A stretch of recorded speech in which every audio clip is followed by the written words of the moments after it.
Welcome to Mom Boss Central. I'm your host, Alexia Hoffman. This podcast is where entrepreneurial moms like you and me come together for real and raw conversations filled with practical tips, genuine stories, and a whole lot of girl power. But it's not just about listening, it's about building a community.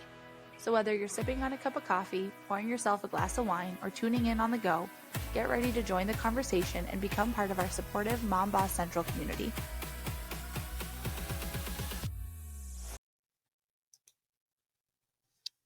All right, I'm here with Stacey Johnson. Stacey, welcome. Thanks for being on. Can you tell our audience a little bit about yourself and why you're part of the Mom Boss community? Sure. I am a therapist in the state of Ohio, and I have recently expanded my journey of helping women overcome anxiety by becoming a woman empowerment coach.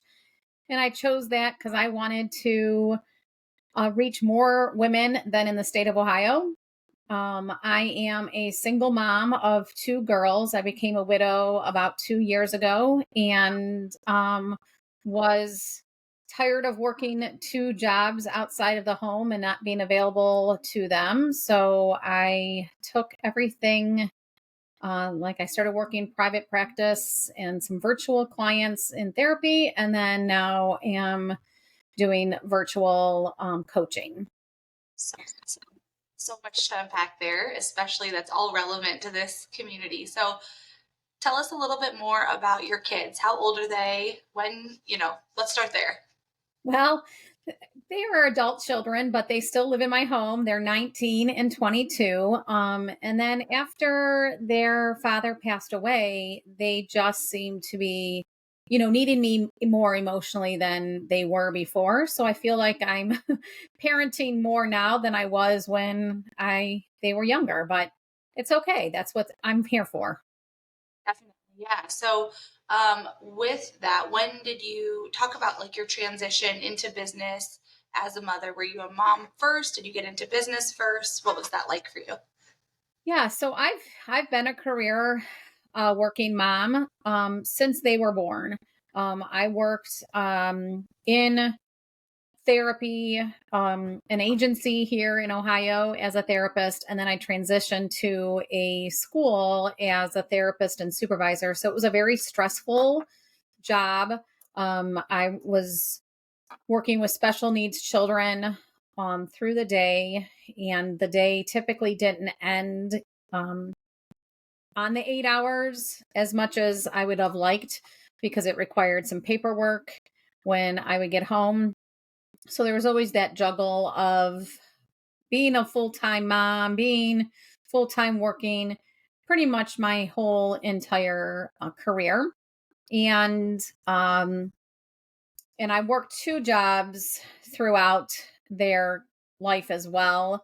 When they were younger, needing extra income. So I would be a therapist in the emergency room locally for like a weekend a month. And then after their father passed away, that's when I decided that I really needed to be available for them. Didn't want to have to necessarily take the sick time that, and then get that guilty conversation with my boss about taking sick time or having no one else available to take them or my mom to doctor's appointments. So that's when I decided to become my own boss and start this entrepreneurship myself. And I started that this past July. That's amazing. So as you've kind of transitioned from working two full-time jobs to now being your own boss, can you speak to the struggles that you experienced with kind of younger kids working for someone else and what that looked like? Yeah. So when I had younger kids and I worked for someone else, it was stressful in regards to if they would be sick. Our parents, my husband and I's parents at the time, were all also working full time. So if they were sick, it was one of us taking time off. And then I would feel guilty about taking time off because I work for a school and they necessarily needed me there too, but I needed to be a mom. And so it was always a juggle, always this guilt kind of feeling that I had. And then trying to end my day to get them to race them off to, Girl Scouts or softball practice or basketball practice. And it just seemed like there was always this rat race that I was running. And now that I've started my own business, my girls have said they feel like I spend more time in my office trying to start my business, but they are older. And so they're able to be independent and take care of those needs that I needed to do when they were younger. Yeah. But they also appreciate the fact that I can be flexible with my schedule now. And even though they are adults, they still want me to attend doctor's appointments. We've had some medical condition things come up since their dad passed away. So they've been wanting me to be involved. And then they just sometimes want that connection during the middle of the day. So we'll come in my office and plop down and want to talk. And so being available for them and being able to kind of flex my schedule has been really great. Yeah, that sounds like it's definitely interesting at the stage that you've transitioned, maybe different than some other entrepreneurs. So, what does that look like? I mean, you spoke about the time constraint of being an entrepreneur. What does that look like compared to when you were working two full-time jobs, now starting your business? How much time did it take you to kind of get up and running? How much time are you spending on a weekly basis? And what does that look like regarding your role as a mom as well? Yeah. So, since I've just started the entrepreneur business in July, I am still in the process of getting everything up and running. Trying to find my ideal clients by marketing and doing these podcasts and trying to set up local workshops and then just doing setting up. I'm a coach, and so I offer a virtual program. And so I've been writing content. So I probably put a good 50 to 60 hours into my work week. Um, but it is, and then I do private practice. So I go out of the home about 12 hours a week and then need to do the paperwork for that. So that's about the combination of the 60 hours between that part of my business and the coaching program. But since they're older and they work, sometimes I may work in the evenings, like if I know that I'm going to be taking them to a doctor's appointment, or if they need something else during the day, I may work later in the evening if no one's home. So I try to make sure Yeah. that we still eat dinner every night, so that we are we are still a family unit.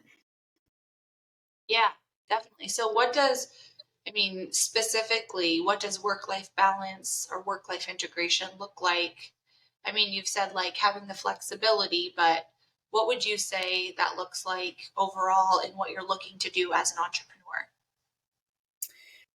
So I'm looking to leverage my time more and be able to go on vacations more easily, be able to just end the workday a little bit earlier. I'm working hard at trying to do the self care for myself, since that's what I preach to my own clients. So I do try to leave and go to exercise class or get up earlier and go to a class, which I didn't have that ability to do when I worked outside the home. The exercises classes that I attend are at 6:30 in the morning, and I needed to leave my house at 6:30 to be at work. So, um, so I've been trying to uh, make sure that I still am doing that. Like today's a beautiful day, so I'm gonna, end the day here and walk with a friend and then come back and do a few more things this evening because my kids are not home today. Yeah. And then, but yes, the goal is that the coaching will help me have more of that work life balance than I currently have. Yeah. Do you have any tips for people who are new to either becoming a mom and trying to find time for self-care, or new to entrepreneurship and trying to prioritize self-care?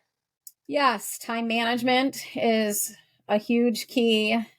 Sleep deprivation is obviously an issue for new moms.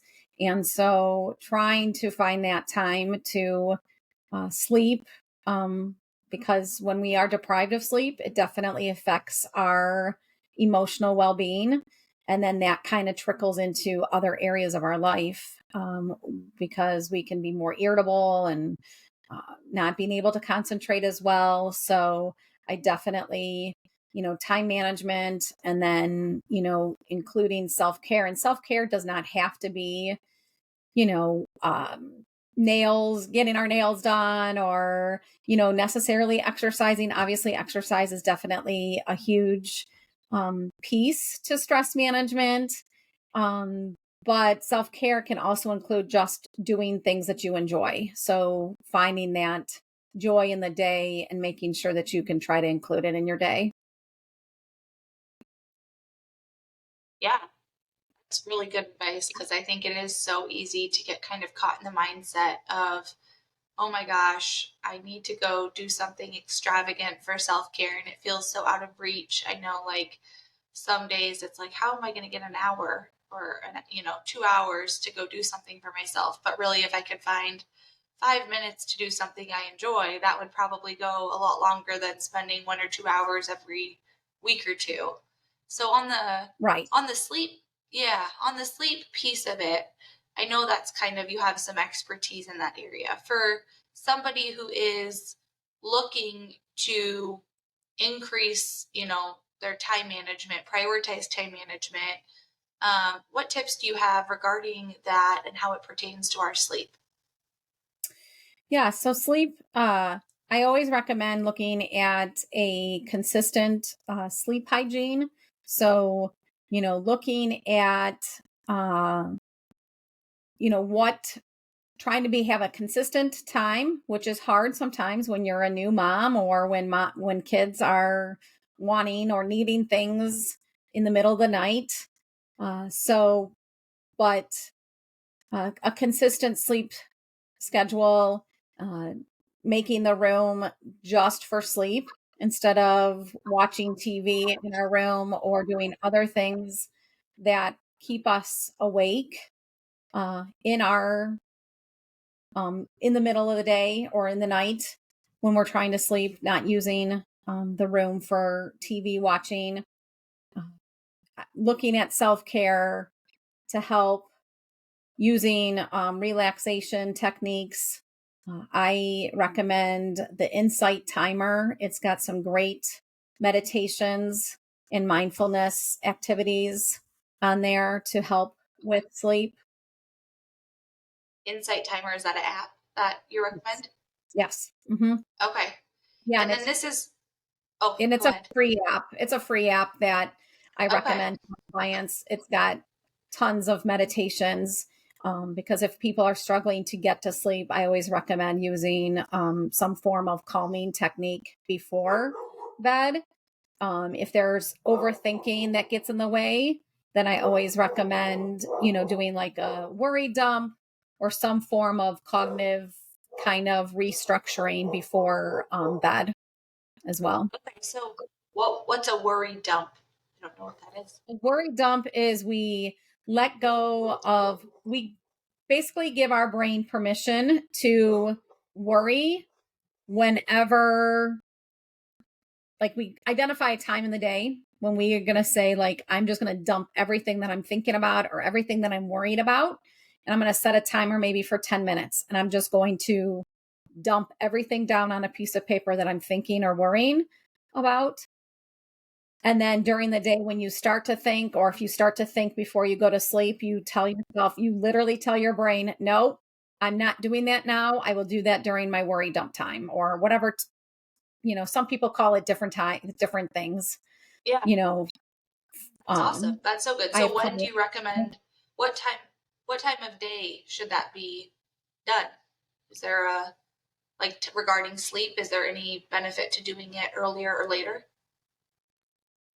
No, No, there's no difference because your brain basically will, if you get in the habit of doing this, then your brain, if you tell your brain, stop, not doing that until my worry time, it starts to get in the habit of knowing that you are going to do it during that time and give itself permission to do that. People that struggle with sleeping, if you pick a time right after work or after the kids are in bed, when you have that alone time, because our brain likes to overthink and put those thoughts in our head when we're quiet.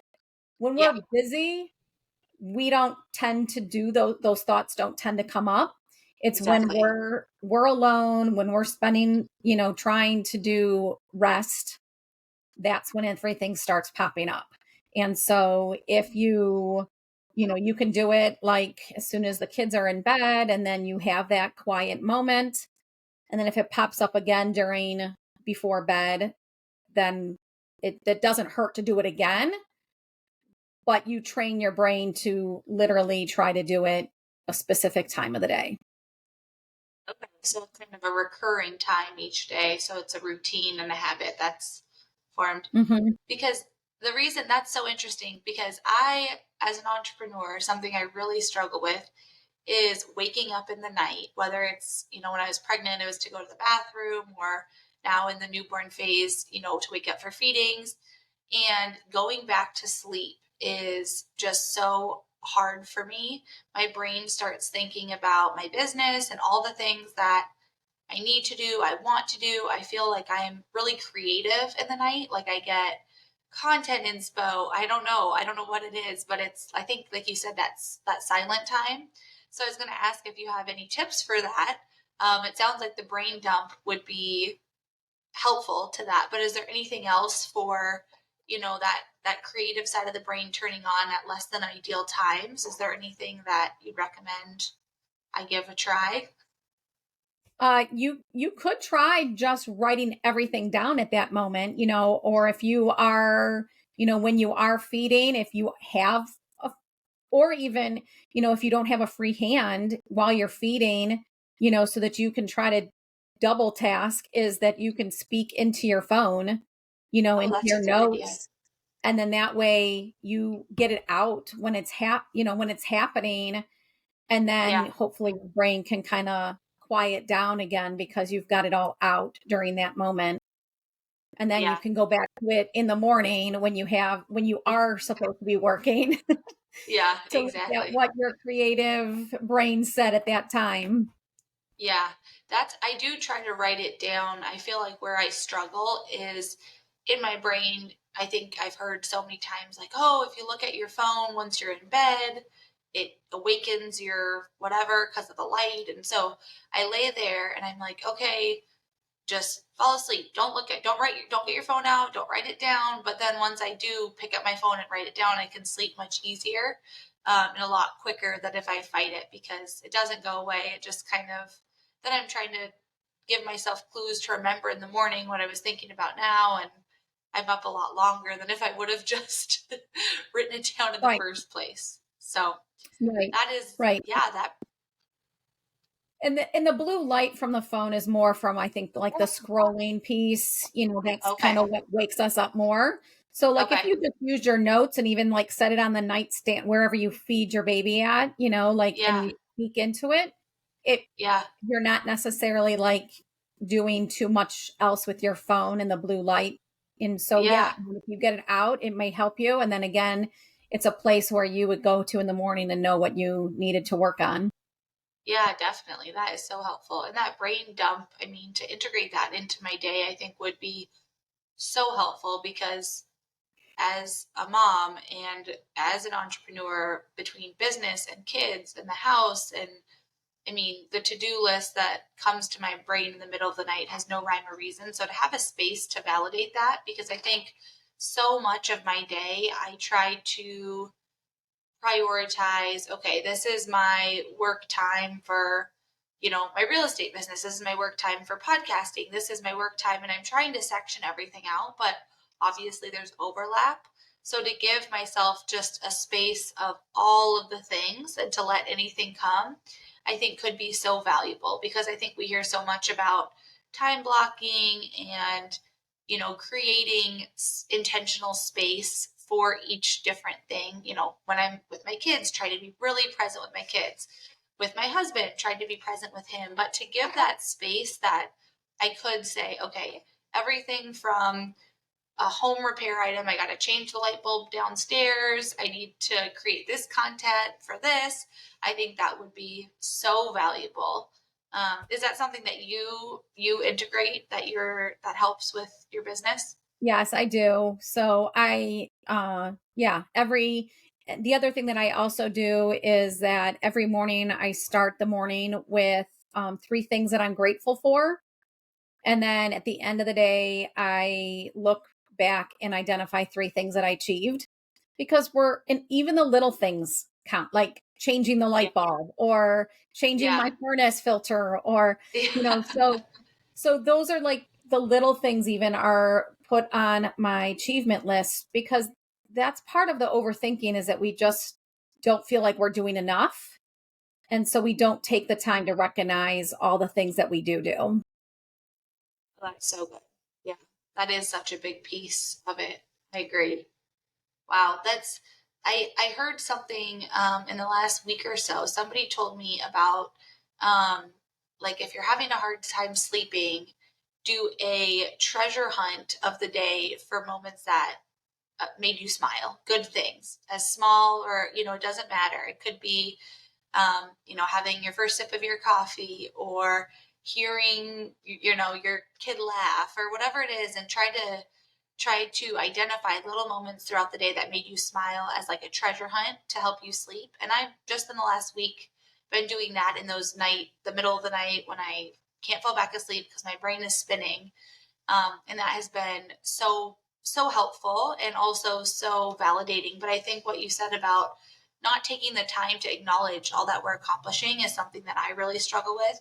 And I think it does tap into that anxiety of having to do more, having to accomplish, and the constant desire for what's next. And trying to be intentional with enjoying the season, enjoying what I've done. But I know you also specialize in anxiety for women. What does that look like?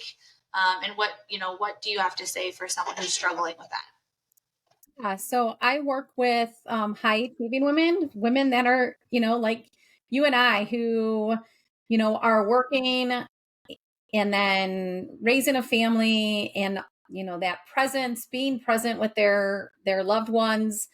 And that's all a struggle. Our careers may be going well. We might think that our careers are great. When I was working in the school, I never felt the stress of my day during the day. I was dealing with the crisis after crisis, or short staff, that I never really kind of felt that anxiety. And then when I got home, I was just irritable and mentally exhausted. And yeah, just thinking about all the other things that you have to do, the light bulbs, what is tomorrow's day going to be like? Yes.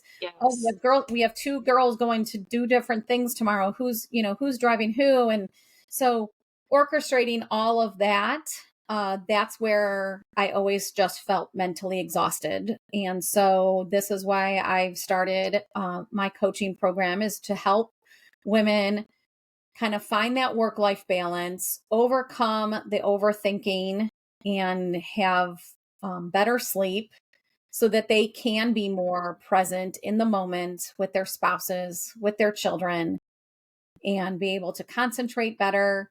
The coaching program is a 12-week online education program. They get 12 weeks of education from me, recorded trainings.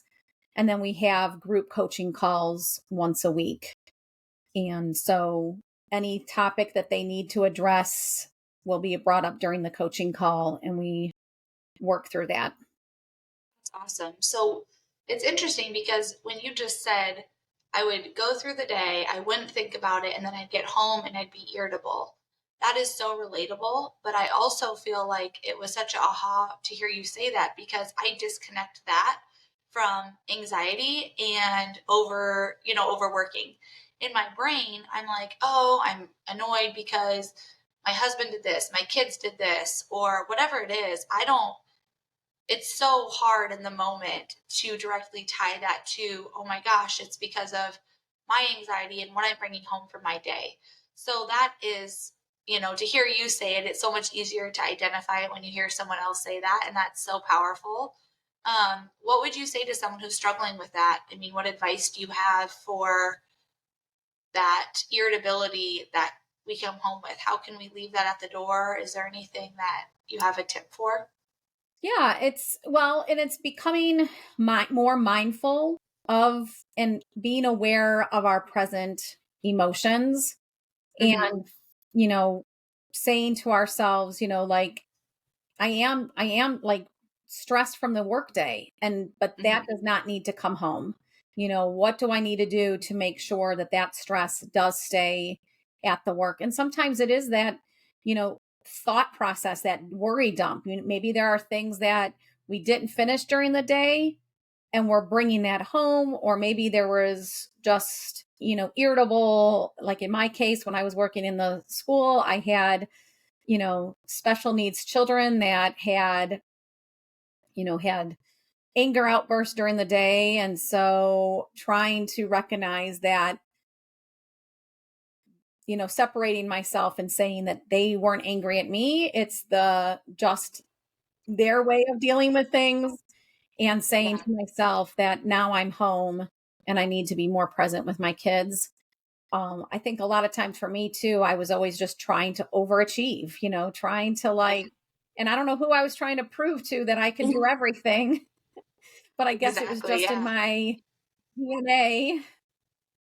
And so now recognizing that for myself and wanting to help others uh, figure that out too early in life and being able to be more present.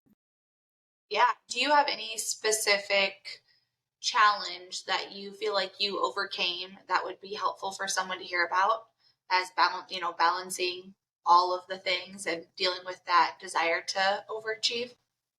Yeah, I think it was my negative core beliefs that I had in my head. I don't even know where I picked them Mm, up, but we pick them up through life. It could have been someone said something to us when we were younger, or maybe it has been past traumas, maybe it's parenting from our own past. Somewhere along the line, we have picked up these core beliefs, and then we have negative self talk that kind of does that to continue those. And so I think for me, it was I had this core belief that I don't know why, that I felt like I had to do it all. And so recognizing that there's only one me and there's only 24 hours a day. And, this was work, leave it. It took me a while to figure this out. And then that's kind of why I wrote my anti anxiety blueprint to share with others, because it took me a while to figure that out, is that I can change my own core beliefs by changing what I say to myself. yeah. I feel like there has been so much value, Stacey, to what you've been saying between the brain dump and just acknowledging how much we take home with us and to give ourselves permission to leave it at the door by giving space to do that. So I'm definitely going to be integrating a lot of this. I think my big takeaway is I'm going to try doing the brain dump maybe on my drive home from work, because I feel like so much of the time I'm trying to finish up work calls or whatever it may be in the car ride home, and then I'm more elevated. So I think for me, maybe to try to make sure that by the time I get out of my car, once I'm parked in the garage, to do that brain dump so I can be fresh for my kids and just be really present for my husband, my kids, and to not take that anxiety or the negatives from the day. Yeah. So I am just, yeah, thank you so much. That's You're so welcome. awesome. You're Where welcome. could people find you if they want to connect with you or learn more about what you have to offer? Sure. They can find me at Facebook.com. Stacey Johnson Coaching is my Okay. business page. And then I do have a free group that is on Facebook as well, with lots of Okay. free tips, similar Awesome. to this worry dump. and Yeah. the other things that we've talked about. And that is also on Facebook. .com/groups/Stacey Johnson coaching /. Okay. Love it. So great. Well, Stacey, thank you again. I really appreciate all your time. I'm sure our listeners got so much valuable content from you. And I think it's awesome to have you part of the community and to hear all that you're doing to empower Thank you. women I all appreciate it. over, not just in Ohio. Yeah. Well, thank you so much. Yes. And yeah, have a good Thank rest of your day. you. Yep. You too. Okay, I just stopped our recording. Do you feel like we covered?